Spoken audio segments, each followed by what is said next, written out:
오늘 말씀 함께 보겠습니다. 베드로전서 2장 1절로 2절까지의 말씀. 베드로전서 2장 1절과 2절 말씀 함께 보겠습니다.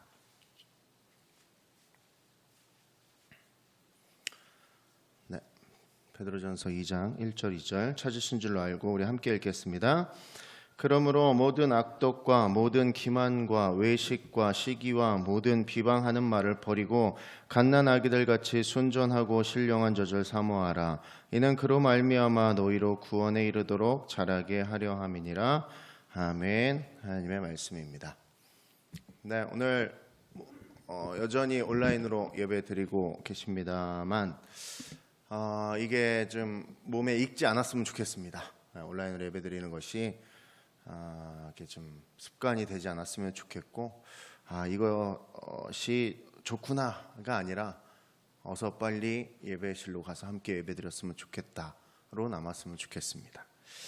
코로나 사태가 장기화되다 보니까 지금 여러 가지 문제들이 막 복합적으로 일어나고 있는데, 그 중에서 요즘에는 이제 이런 문제가 가정에 생기기 시작했는데, 지금 제일 가정의 화두가 이거래요. 인테리어를 요새 자꾸 바꾸고 있대요. 이 어려운 시기에.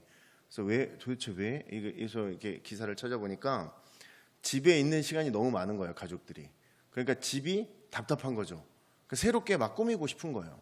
그래서 막 이것도 건드리고 이것도 건드리고 이것도 건드리는데, 그 인테리어의 가장 핵심은 공간을 많이 만들어내는 데 있다고 합니다.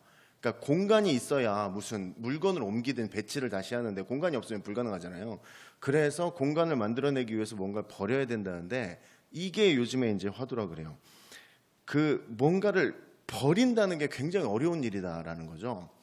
그게 뭐 물론 우리도 다 알고 있습니다만, 뭔가를 잘 버린다고 하시는 분들 있잖아요. 그분들도 그 종류를 좀 잘 버리는 종류가 있는 거지, 또 버리지 못하는 부류가 또 자기 인생에 뭔가가 있거든요. 그러니까 인간은 그냥 기본적으로 뭔가를 잘 버리지 못하는 자리에 있다라는 거죠.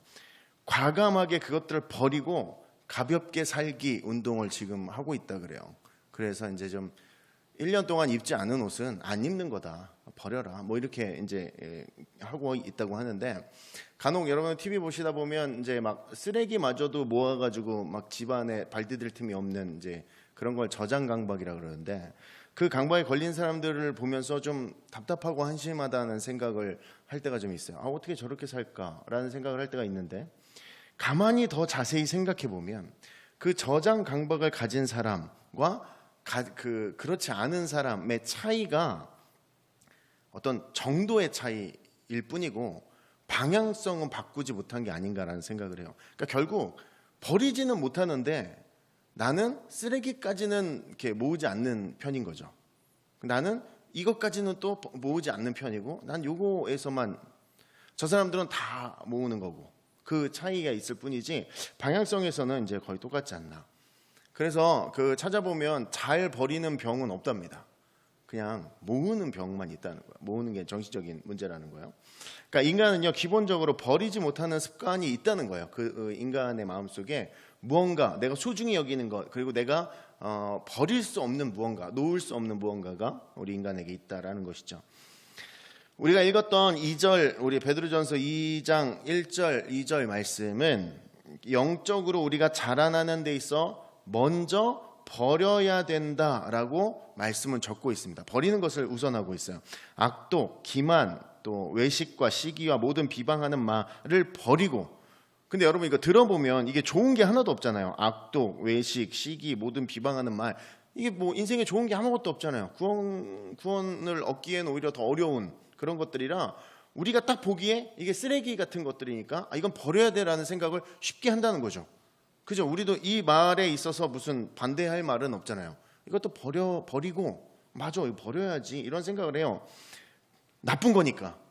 근데 만약에 우리들이 소중하다고 믿고 있는 것을 버려야 한다라고 말씀하시면, 그때 나는 어떤 반응을 할 수 있는지, 그것을 오늘 좀 이야기하고 싶습니다.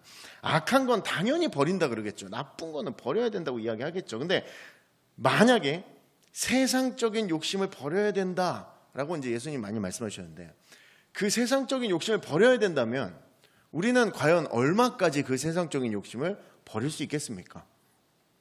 내 삶을 진짜 경계해야 되고 한시도 깨어있지 않으면 안 되며 세상적인 욕심을 버리기 위해서 내가 정말 에너지를 쏟고 시간을 들여서 막 애를 써야 그 세상적인 욕심을 한 개씩 한 개씩 버릴 수 있거든요.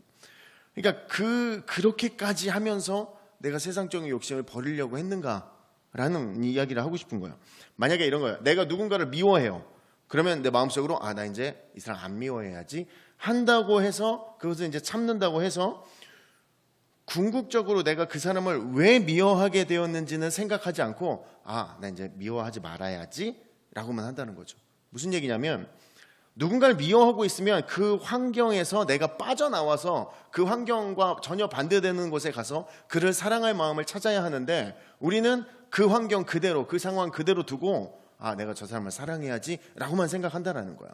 그러니까 뭐 적극적으로 무언가를 변화시키려고 실제적으로 움직이지 않는다라는 거죠. 그냥 마음만 먹어요. 마음만. 내가 실수하지 말아야지. 성경은 그 자리에서 단호하게 벗어나는 것을 도전하고 있습니다. 그 자리에서 확실하게 다 끊고 딱 벗어나는 것을 오늘 성경은 이야기하고 있어요. 데살로니가 전서에서도 악은 모양이라도 버리라 라고 얘기하고 있어요. 보이지 않더라도 내가 버리려고 적극성을 가지고 있어야 버려질 수 있는 것들이다 라는 것이죠. 그래서 여러분 내 삶에 어떤 악을 만나면 내 삶에 어떤 악한 것들이 내 삶에 좀 붙어있다, 내 삶에 좀 보인다라고 하면 내가 그것들을 끊기 위해서 내가 저것들을 잊어버려야지, 저것들을 하지 말아야지 보다는 급하고 빠르게 그 악에 반대되는 곳으로 도망치는 게 가장 큰 빠른 변화를 일으킬 수 있는 모습 중에 하나라 그래요. 그것들을 대적해서 싸우려고 하면 내가 그것에만 매어 달려야 되거든요. 다른 은혜롭고 다른 귀한 일들을 다 놓칠 수가 있다는 거죠. 빨리 그것들을 반대되는 곳으로 가서 악과 관련된 그 모든 일들을 버리려고 노력을 해야 합니다. 그 하와가 처음에 선악과를 먹는 죄를 짓는데 그 결국 하와가 선악과를 먹는 과정을 잘 보다 보면 제일 처음에 했던 행동이 뭐냐면 선악과가 보이는 곳에 섰다라는 거예요. 그 보이는 곳에 서 있었다라는 거죠. 그러면서 난 저거 안 먹어야지. 어렵다는 거죠. 그 눈앞에 있으면 어렵다는 거예요. 거길 왜 갔고 하나님께서 가지 말라고 지정한 곳에 굳이 가서 그거를 보고 있을 필요가 무엇이었냐라는 거죠. 가지 않았으면 다른 하나님이 만든 것들을 바라보면서 막 은혜도 얻고 감사도 하고 막 놀라운 것들이 많이 있었을 텐데 스스로 악에 가까워지는 것을 과감하게 버리지 않았다라는 것이죠. 그래서 죄의 문제를 일으켰다라는 거예요. 뱀과 대화를 나누지 말았어야 됩니다. 근데 하와는 마음속으로 생각했겠죠. 내가 넘어가지 않아. 나 선악과 안 먹을 거야. 그럴 마음이 없어. 나는 아니야. 그리고 뱀과 나눴던 하와는 그냥 죄에 있어서 무너지게 되는 모습들을 보게 됩니다. 그러니까 여러분 우리가 뭔가를 버리려고 할 때도 남김없이 온전히 버리기 위해서 도전하는 마음이 있어야 되고 노력해야 된다라는 거죠. 그냥 나 이제 저 마음 버렸어로는 버려지지 않는다라는 거예요. 우리들이 악한 것들을 얼마나 적극적으로 버리려는 적극성, 실제적인 마음이 있는지 그것이 굉장히 중요한데요. 예를 들어 뭐 주일 예배를 드리는데 내가 좀 졸았어요. 예를 들어 이렇게 졸았어. 그러면 그것을 졸은 것을 내가 예배에 깨어서 집중하지 못하고 있구나라는 게 깨달아지면 그러면 이제 거기에서 내가 이제 그러면 이러지 말아야지 라고 멈추면 그 일은 또 일어납니다. 그 다음 주에 또 똑같이 자다가 깬 나의 모습을 또 만나게 된단 말이에요. 예배실에서. 그러면 여러분 예배를 드릴 때 다른 생각이 들어오거나 막 잠이 밀려오거나 이러면 그것을 문제라고 인식을 해야 돼요. 내가 깨달아졌으면 내가 이것이 하나님께 예배를 드리는 것을 방해하는 문제구나라고 인식을 하시고 이제는 그것들의 해결 가능한 어떤 실제적인 행동들로 나를 막 몰아가야 돼요. 그래서 내가 할 수 없는 부분이 있다라고 하면 내가 이것을 기도 제목으로 만들어서 기도해야 합니다. 하나님 내가 예배를 하는데 문제가 없게 해주시옵소서라고 억지로 기도를 해내야 돼요. 그렇게 했으면 기도하는 것을 멈춰버리면 아무 변화는 일어나지 않습니다. 이제 그렇게 기도했으면 이제 실제적인 도전들을 할 수 있어야 돼요. 내가 할 수 있는 부분에서 최선을 다해야 돼요. 전날 좀 일찍 자고 적어도 토요일은 주일을 위해서 뭔가 안정하려고 하고 악한 것들을 넘어서기 위해서 내가 실제적으로 막 움직이는 어떤 것들이 있어야 돼요. 그래야 내 신앙에 버려야 될 것들이 버려지고 내가 지켜야 될 것들을 지킬 수 있다라는 것이죠. 세상의 문화들이 나를 막 유혹해서 나를 어딘가로 막 데리고 가려고 그래요. 그러면 하나님 내가 그곳에 가지 않게 해주시옵소서는 소용이 없는 것이고 내가 악한 그 장소를 제한하는 사람들을 버리려고 해야 된다는 것이죠. 쉽지 않겠죠. 그렇지만 그것들을 하나하나 도전해 나갈 때 우리들은 하나님께서 버리라 말씀하신 것들을 온전히 남김없이 버릴 수 있다라는 것입니다. 여러분, 우리들의 삶에서 무언가 버리는 도전들이 왜 필요하냐면 우리의 영적인 성숙을 이루기 때문에 그렇습니다. 약한 유혹에서 내가 생각한 것보다 더 많은 에너지를 막 써야 그것들에서 벗어날 수 있습니다. 우리는 저거 내가 지금 내일 마음만 먹으면 내가 당장 돌아설 수 있어 라고 마음 먹는다는 거죠. 요즘에 20대 청년 남자애들이 왜 여자친구가 없는지 아세요? 내가 마음만 먹으면 언제든지 내가 여자친구 만들 수 있다 라고 마음을 먹는다는 거예요. 다이어트 왜 실패해요? 내가 마음만 먹으면 내가 내일이라도 당장 뺄 수 있다. 못 빠지잖아요. 그죠? 지금 그 삶을 살고 있다는 거예요. 마음만 먹으면 그게 될 줄로 믿는다는 거죠. 아니요. 그것은 내가 사건으로 만들어야 됩니다. 나의 인생의 문제로 만들고 내가 그것을 기도 제목에 올리며 하나님께 기도하고 제일 중요한 실제적인 행동들을 해 나가야 됩니다. 그래야 별것 아닌 것 같아 보이는 그것을 내가 완전히 버릴 수 있다라는 것이죠. 누군가를 미워하지 않겠습니다 라는 기도보다는 그 미워할 상황들 자체를 다 내어버리는 것입니다. 그런데 이제 이렇게 내어버린다고 이렇게 하면 이제 듣기에는 좋잖아요. 그죠? 나 인생이 버려야지 이렇게 생각을 합니다만 조금 깊이 생각해 보시면 이제 실제적으로 좀 생각해 보시면 내 자신이 악과 계속 싸우고 있는 어떤 뭐라 그래야 되냐? 군인? 전투? 전사와 같은 느낌이 계속 든다라는 거죠. 나는 계속 악이랑 싸우고만 있게 될 것 같은 생각이 드는 거야. 항상 힘들고 어렵고 악을 이기기 위해서 내가 끙끙대고 힘쓰고 땀 흘리고 있는 나의 모습만 떠올린다라는 거죠. 오늘 2절 말씀 함께 보시면 갓난 아기들 같이 순전하고 신령한 젖을 사모하라. 이는 그로 말미암아 너희로 구원에 이르도록 자라게 하려 함이라. 앞선 말씀에 우리가 읽었던 1절 말씀에는 뭔가를 버리래요. 다 나쁜 거를 버리라고 이야기하셨으니까 이제 뭔가를 취하라라고 얘기할 장면인데 취하라고 했으면 앞에 말한 것들과 대조된 어떤 것을 취하라라고 이야기하는 게 상식이잖아요. 앞에서 버리라고 했던 것을 반대되는 것들을 다 취해라 이렇게 얘기하는 게 상식인데 오늘 말씀엔 뭐라고 되어 있냐면 버렸으면 다시 가져야 되는 개념이 아니라 사모하래요. 버렸는데 뭔가를 사모하라는 거예요. 버리는 가운데 애쓰고 힘쓰고 막 힘들고 그렇게 버리다 보면 어느새 버려야 한다는 그 마음 자체가 내 마음 안에 쌓인다라는 것이죠. 그래서 뭔가를 버려야 한다는 그 강박이 다시 쌓여서 나를 힘들게 한다라는 거예요. 나의 영적인 성숙을 방해한다라는 것이죠. 오늘 말씀 2절 말씀에 나왔던 것처럼 갓난 아기들과 같이 순전하고 신령한 그것, 신령함이라고 하면 말씀을 의미합니다. 그래서 말씀을 사모하라는 것인데 그 삶으로 순종하는 일들을 통해서 어떤 말씀을 통해서 순종하고 기뻐하고 그것들을 사모하라라고 이야기하고 있는 거죠. 이것과 매우 유사한 내용을 가진 말씀 구절이 있는데 로마서 16장 19절입니다. 그러니까 안 찾으셔도 여러분 아는 내용이에요. 너희의 순종함이 모든 사람에게 들리는지라 그러므로 내가 너희로 말미암아 기뻐하노니 너희가 선한데 지혜롭고 악한데 미련하기를 원하노라. 다 아시죠? 네, 이거 얘기하는 거예요. 우리는 살면서 모든 부분에 지혜롭고 싶습니다. 아니 지혜롭기 싫은 사람이 어디 있어요?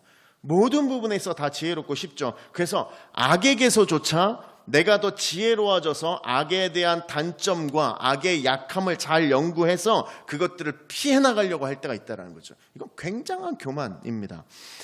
그렇게 이길 수 있는 것들이 아니다라는 것이죠. 내가 연구하고 생각하고 답을 내서 그것들을 처리할 수 있었으면 악으로 힘들어하는 인간이 어디 있겠습니까?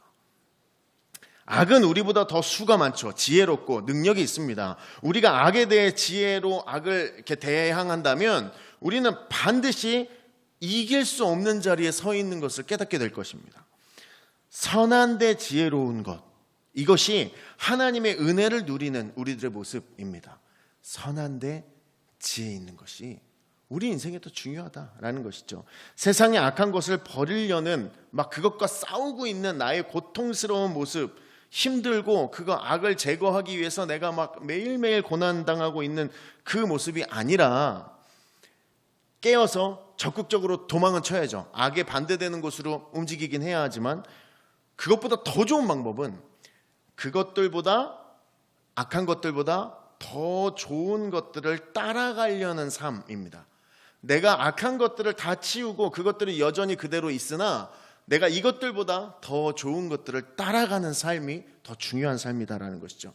이게 영적인 성장을 하는 모습입니다. 여러분, 그래서 영적인 성숙이라고 하면 세상에서 성숙하는 것과 반대의 모습을 이야기하고 있어요. 정확히 반대의 모습을 이야기하고 있는데, 세상에서 성숙하다라는, 성장한다라는 것은 시간이 오래 지나고 나이가 먹고 이렇게 점점 더 자라날수록 정말 중요한 게 뭔가를 깨닫게 된다는 거죠.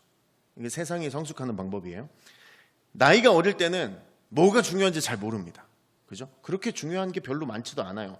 당장 먹을 거 하나, 사탕 하나, 과자 하나, 아이스크림 하나, 뭐 한번 놀러 갈 수 있는 놀이동산 하나, 이게 막 다 만족하고 즐거울 수 있죠. 근데 나이를 먹을수록 그것보다 좋은 게 더 많다는 걸 깨닫습니다. 그것보다 더 좋은 곳이 많다는 걸 깨닫고 그것보다 더 맛있는 것들이 많다는 것을 깨닫게 되죠. 더 많은 장소에 가면 더 좋은 것들을 볼 수 있다는 것을 나이가 먹을수록 깨닫게 되죠. 이게 세상이 보는 어른으로 성숙하는 과정의 모습입니다.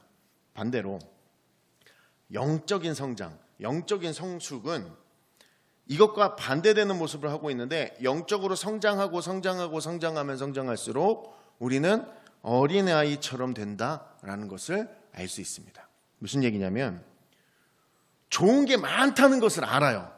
그래서 그것들을 막 쫓아다녀 봤어요. 맛집, 뭐 좀 경치가 좋은 어디, 뭐가 좋은 어디 막 쫓아다녀 보다가 영적으로 성숙할수록 그것들이 중요하지 않다라는 걸 깨닫게 된다라는 것이죠. 아, 살아봤는데 이렇게 신앙을 하다 보니까 이게 전부가 아니구나라는 것을 깨닫게 된다는 거죠. 어렸을 때는 그것이 전부인 것 같았어요. 내가 세상에서 성장해 나가면서 그것이 최고인 것 같아요. 그것만 얻으면 내가 세상에서 좀 떵떵거릴 수 있을 것 같고 실패하지 않은 인생처럼 살 수 있을 것 같은 그것이 시간이 지나고 신앙이 성장하다 보니까 아, 이게 별거 아니구나, 이게 중요한 게 아니구나라는 것을 깨달아 간다라는 것이죠. 그래서 세상의 즐거움보다 내 인생에 더 중요한 것이 있구나를 깨닫는 것, 점점 더 갓난아이와처럼 이렇게 낮아지는 것, 더 단순해지는 것, 이것이 신앙이 성숙하는 모습입니다. 여러분, 오늘 말씀에 갓난아기가 신령한 저주로 만족하는 모습을 이렇게 체험해 나가는 것, 그거를 겪어 나가는 것이 영적인 성숙의 시간이다라는 것이죠. 그래서 스스로 영적으로 내가 성숙해가고 있는가 아닌가를 판단해 보시려면 한 가지 방법이 있는데 이겁니다.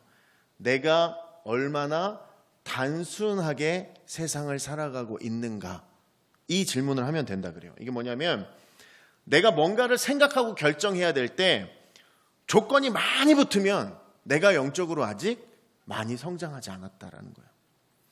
예전에는 온갖 것을 다 보고 모든 조건들을 다 확인해서 그것과 가장 일치하는 퍼센트가 높은 그 일을 선택했다면, 이제는 내가 신앙이 성숙했다면 한 가지 이유로 좁혀지는 겁니다. 과연 이 선택이 하나님께 기쁨이 되는가?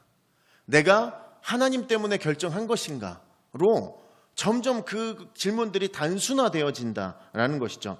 예를 들어 자녀들이 뭐 직장을 찾는다 그러면 예전에는 집에서 가까워야 되고 연봉이 어떻게 돼야 되며 뭐 환경이 어떻게 돼야 되고 뭐 이동거리가 뭐 이런 얘기를 했다면, 이제는 그 직장에 내 자녀가 가는 것이 하나님이 기뻐하실 일인가를 단순하게 결정해낼 수 있어야 합니다. 이게 영적으로 성숙한 사람의 모습이다라는 것이죠. 내 아이가 이 직장에 가는 것을 하나님이 기뻐하는가, 이 아이가 이 직장을 통해서 믿음을 지킬 수 있겠는가가 이제 그 질문으로 드러나야 된다라는 것이죠. 다 치우고 한 가지 질문으로 단순화될 때 우리의 신앙은 성숙하는 것입니다. 우리들에게 이런 일들이 이렇게 좀 자주 다가옵니다. 이런 식의 결정이 우리의 삶에는 좀 자주 다가오는데, 간혹 이렇게 살다 보면 주변에서 이런 질문을 합니다. 어떻게 매번 그렇게 삽니까? 아니, 사람이 살아야 되는데 어떻게 매번 그렇게 삽니까? 라는 질문을 합니다. 다 지혜로울 수도 있고 이런저런 이익 다 챙기면서 신앙적인 성숙도 다 챙길 수 있는 거 아닙니까? 라는 생각을 할 수 있다라는 거죠. 여러분, 이런 영적인 성숙의 과정들 다 버리고 단순해지는 것, 이거 생각보다 어려운 일입니다 라고 할 수는 있겠으나, 이것이 세상의 가치와 관점에서 아직 벗어나지 못했기 때문에 드는 질문이다라는 것이죠. 내가 하나님이 기뻐하시는 것에 내 모든 인생을 걸겠다, 하나님을 날 주인으로 삼았다라고 이야기하고 고백했으면 내 삶을 그렇게 살아나가는 겁니다. 그러면 영적인 성숙으로 나의 인생의 단순화된 모습이 보여줄 수밖에 없다라는 것이죠. 성경은 이렇게 살아가는 삶의 모습을 복 있는 사람의 모습이다라고 이야기하고 있습니다. 우리 다 잘 알고 있는 시편 1편인데요. 복 있는 사람은 악인의 꾀를 따르지 않으며 죄인들의 길에 서지 아니하고 오만한 자들의 자리에 앉지 아니하고 오직 여호와의 율법을 즐거워하며 그 율법을 주야로 묵상하는도다. 이 말을 하고 있는 거예요. 지금 이 이야기를 하고 있는 거예요. 악한 것들을 버리고 신령한 것을 사모하고 주야로 말씀을 묵상하는 사람이 복된 사람이다라고 얘기하는 거죠. 성숙하거나 천국 갈 사람이 아니라 복 있는 사람이라고 말씀이 이야기하고 있다는 거예요. 여러분, 복이 있으려면 내 삶에 악인들의 꾀, 죄인들의 길, 오만한 자리에 서지 않으면 나는 이제 복 있는 사람이 되겠구나 라고 생각한다는 거죠. 의인의 길에 서고 겸손한 자리에만 내가 있으면 나는 이제 그러면 난 복 있는 사람이구나 라고 우리는 쉽게 생각합니다. 대조해서 생각하죠. 그죠? 앞에서 말한 것들과 반대되는 것들을 내가 갖고 있으면 내가 복 있는 사람이 되겠구나. 여러분, 근데 가만히 생각해 보세요. 죄인의 길이 따로 있지 않습니다. 그냥 그 길에 매이면 죄에 빠지게 되는 겁니다. 내가 유익을 위해서 꾀를 부리기 시작하면 생각하고 계획하다가 악에 빠지는 거죠. 나의 성공을 위해서 어떤 자리가 탐이 나면 교만해질 수밖에 없는 일이 벌어지는 겁니다. 우리의 초점을 흐리게 하고 목적을 흐리게 하는 것이 우리의 신앙의 성숙을 방해하기 위해서다라는 것이죠. 여러분, 말씀을 주야로 묵상하는 것, 이게 중요한 게 아니라 꾀를 부린다는 것이죠. 왜 꾀를 부릴까요? 그런 게 하기가 싫은 거예요. 말씀을 주야로 묵상하기가 싫으니까 다른 여러 가지 조건들을 갖다 붙이는 거예요. 그리고 나는 복이 있다고 얘기하는 거죠. 그것들을 대처할 수 있다라고 믿는 겁니다. 오늘 말씀에 악도, 기만, 외식은 다 나쁘지만 그게 왜 생깁니까? 사람을 싫어지면 왜 싫어지는지에 대해서 생각해 보면 되죠. 다른 것을 사랑하기 때문에 그 사람이 싫어지는 거죠. 다른 사람을 사랑하니까 그 사람이 싫어지는 거죠. 사람을 기만하는 이유가 뭐예요? 사람을 왜 속여요? 속여서 얻을 것이 있으니까 속이는 거 아닙니까? 누군가를 왜 시기하게 돼요? 저 사람만 자꾸 칭찬을 받으니까, 그 칭찬 나도 받을 수 있을 것 같은데 저 사람만 자꾸 칭찬받으니까 시기하게 되는 거죠. 하나님 앞에 중심이 있으면 이 시기하는 마음이 의미가 없다는 것이 깨달아질 것입니다. 누군가 잘 되면 그 사람 진짜 잘 됐다 라고 진심으로 이야기할 수 있어야 되겠죠. 누군가 안 되면 진짜 너무 안타깝다, 그거 어떡하냐 라는 말이 먼저 나와야겠죠. 죄인의 길은 여러분 사실 따로 정해져 있지 않습니다. 가고자 하는 길에 자꾸만 매이면 그게 악에 빠지고 죄인의 길이 되는 겁니다. 좋아하는 것을 계속 가고자 하면 그곳에서 벗어나려고 하지 않습니다. 그러면 그게 또 죄인의 길이 되는 겁니다. 나도 모르게 그 길 가운데서 죄와 타협하고 있게 된다라는 것이죠. 죄인의 길, 의인의 길은 따로 있지 않고 내가 살아가는 그 길에서 하나님을 놓치는 순간이 죄인의 길이 되는 것입니다. 하와는 선악과를 먹고 싶어하는 자리에 서면 안 되었습니다. 가면 안 되는 자리였습니다. 엄연하게 얘기하면 유혹에 넘어가고 싶었을지도 모르겠습니다. 여러분, 오만하거나 겸손한 자리가 있는 게 아니라 어떤 자리에 관심을 가지면 교만해지거나 또는 그 자리를 빨리 놓을 수 있는 깨달음을 가지고 겸손해질 수 있는 겁니다. 그 자리에 가지 못하면 낙담하고 좌절하고 포기하고 막 나는 이런 게 갈 수가 없는 사람인가 봐 뭐 생각해 버리면서 또 그 자리에 또 서게 되면 또 그 자리에 오지 못한 사람들을 또 깔보게 되고 또 손가락질하게 되는 자신의 모습을 보게 되는 거예요. 다 자신 앞에 놓인 똑같은 길인데 그 길을 본인이 어떤 선택을 해내면서 악인의 의인의 길을 만드느냐, 그 차이가 있는 것이죠. 따로 그 자리가 있는 것이 아니라 집착하고 매이면 그게 죄의 길이 되는 것입니다. 말씀을 묵상하고 그것 때문에 기뻐해야 된다는 거죠. 말씀을 묵상하는 것이 나의 삶의 기쁨이 되는 것이 우리의 신앙의 성숙이고 복 있는 사람의 모습이다라는 것이죠. 갓난아기처럼 신령한 젖을 사모하는 것, 그거 하나 확실하게 더 어리고 미성숙해 보일 수 있습니다. 그리고 되게 부족하고 답답한 사람처럼 보일 수 있습니다. 그러나 말씀은 그것이 성숙이고 그것이 성장하는 것이라고 온전히 말하고 계십니다. 그게 복된 자, 복 있는 사람의 모습이다라고 말씀은 이야기하고 있다는 거죠. 그래서 지금 코로나 시대로 힘든 우리의 삶에 믿음의 자리를 좀 돌아보아야 합니다. 온라인 예배 드리시는 분들, 여러분들의 공간을 한번 돌아보십시오. 지금 여러분 예배 드리시는 그 자리 한번 이렇게 쓱 보십시오. 버려야 될 거 엄청나지 않습니까? 그죠? 이곳에서 예배드리고 또 함께 예배드리시는 여러분들, 자신의 안을, 내 집을 돌아보듯 한번 돌아보십시오. 버려야 될 거 굉장히 많지 않습니까? 그것들에 도전해야 되는 겁니다. 여러분, 갓난아기가 필요한 게 뭐가 있겠습니까? 오죽하면 신령한 젖이라고 표현을 했겠습니까? 갓난아기에 필요한 거 그거밖에 없습니다. 그걸로 만족하고 그걸로 단순화되어 있으면 그걸로 기쁨을 얻고 그것으로 감사를 찾고 모든 것이 다 이루어지는 것이 그것입니다. 우리가 오늘 세상을 살면서 세상에 있어서는 좀 어리석어져야 할 것입니다. 하지만 하나님과 관련된, 믿음과 관련된, 신앙과 관련된 모든 것들에 있어서는 우리가 어리석어서는 안 됩니다. 더 지혜로워야 할 것입니다. 여러분, 그래서 단순하게 만드는 것이 성숙하는 겁니다. 내 삶을 단순하게 만드는 것이 신앙이 성장하는 모습이다라는 것이죠. 여러 세상의 문제, 환란 뭐 이런 것들 때문에 고민하고 힘들어하고 아파하는 것이 아니라 그것들을 바라보며 단순하고 간단하게 만들어서 내가 그것들을 쉽게 이해해내고 다시 하나님을 붙들고 세상을 살아나가려고 하는 것. 남들이 누가 봐도 좌절할 것 같은, 누가 봐도 삶을 포기할 것 같은 그 자리에 있더라도 그 사람 스스로 하나님을 붙들고 내 지금 놓여진 상황 때문에 좌절하지 않는다면, 그리고 하나님께서 약속하셨던 그 언약들을 붙들고 열심으로 세상을 다시 살아나가면서 나에게 득이 되지 않는 것들을 다 버리는 애를 쓰며 실제적인 노력들을 해나가면서 하나님 앞에 나아간다면 그 사람의 삶은 그 어떤 것보다 성숙하고 있고 그 어떤 것보다 성장하고 있는 삶의 모습일 것입니다.